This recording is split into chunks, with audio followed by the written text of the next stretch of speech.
예전엔 미처 몰랐어요. 김소월. 봄, 가을 없이 밤마다 돋는 달도 예전엔 미처 몰랐어요. 이렇게 사무치게 그리운 줄도 예전엔 미처 몰랐어요. 달이 앞만 밝아도 쳐다볼 줄은 예전엔 미처 몰랐어요. 이제금 저 달이 서름인 줄을 예전엔 미처 몰랐어요. 이 시는 딱 보면 임과 헤어진 뒤에 달을 봤더니 이미 더욱 그립고 서러움을 느낀다는 내용입니다. 이 화자가 표현했듯이 봄, 가을 없이 밤마다 돋는 달도 예전엔 미처 몰랐어요라는 이 계절에 상관없이 밤마다 돋는 달도 예전에는 그 돋는 줄도 몰랐다는 것입니다. 여기서 봄, 가을은 봄, 여름, 가을 이 사계절에서 글자 자수를 석자로 맞추려고 여름과 겨울은 생략한 것입니다. 예전이라는 시어는 이 화자가 임과 헤어지기 전을 얘기하는 것입니다. 그러니까 임과 헤어지기 전에는 달이 뜨는 것에 대해서 관심이 전혀 없었다는 말이 됩니다. 이렇게 사무치게 그리울 줄도 예전엔 미처 몰랐어요. 이 대목은 화자가 임과 헤어진 뒤에 달을 보니까 이미 사무치게 그립다는 것입니다. 그러니까 그 예전에는 달을 봐도 사무치게 그리운 감정이 없었다는 것이죠. 이렇게라는 말은 사무치게를 강조하는 말이 되겠습니다. 달이 앞만 밝아도 쳐다볼 줄을 예전엔 미처 몰랐어요는 임과 헤어지기 전에는 달이 아무리 밝아도 쳐다보지 않았다는 말이 됩니다. 그러나 임과 헤어진 뒤에는 잠 못 들 때마다 달을 늘 쳐다보았다는 것입니다. 이제금 저 달이 서름인 줄을 예전엔 미처 몰랐어요 라는 이 대목은 이제는 달을 보면은 의미 없는 서러움이 생기는데 임과 헤어지기 전에 예전에 달을 봐도 서러움이 없었다는 얘기가 됩니다.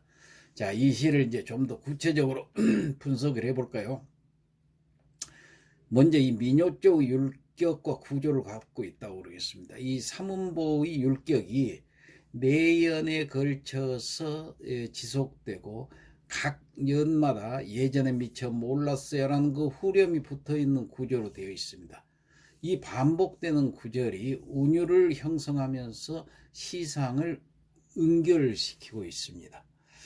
이 각 연 한 행, 이 일행은 점층적 구조를 가지는데 그 매 연마다 후렴구를 반복해서 예전에 미처 몰랐다는 사실을 강조하고 있죠. 그래서 이 강조된 시구에 의미의 중심이 놓이게 됩니다. 화자가 발견하는 사실보다는 그것을 이제야 알았다는 것에 대해서 의미가 집중되어 있죠.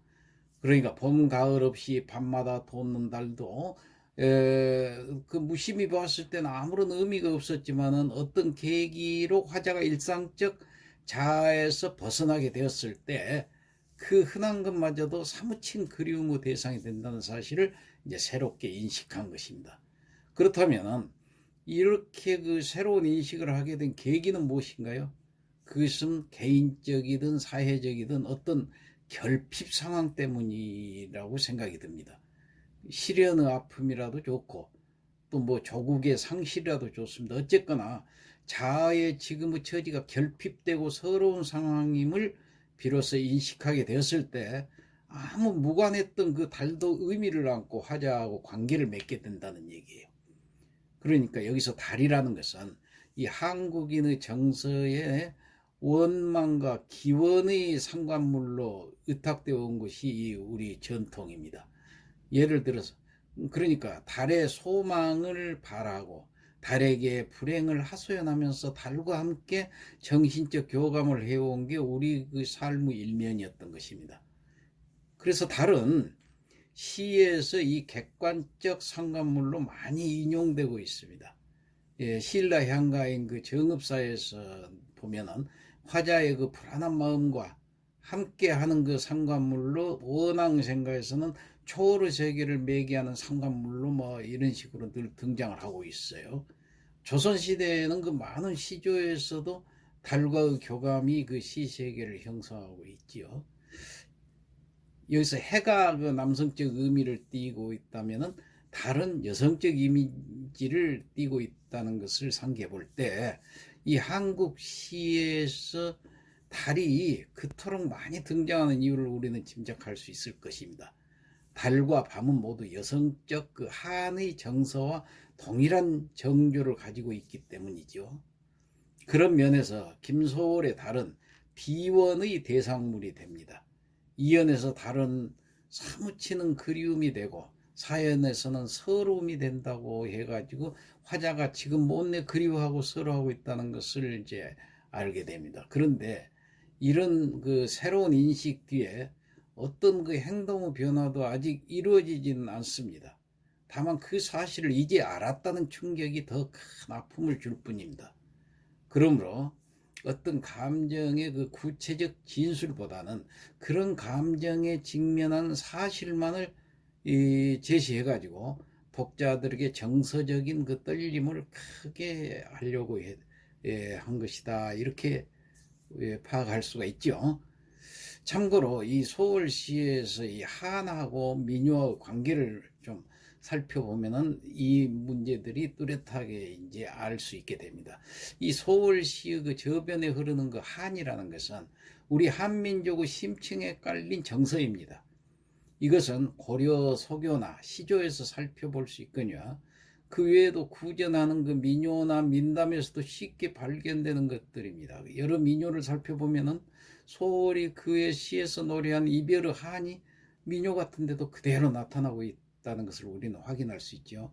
민요에 그 내포된 그 한의 정서는 특히 이제 비기능요라고 그래요. 그러니까 노동요 같은 경우는 민요가 원래 민요는 노동을 힘들지 않게 하기 위해서 불렀다 해서 노동요라고 그랬는데 이런 것은 기능성을 가지고 있죠.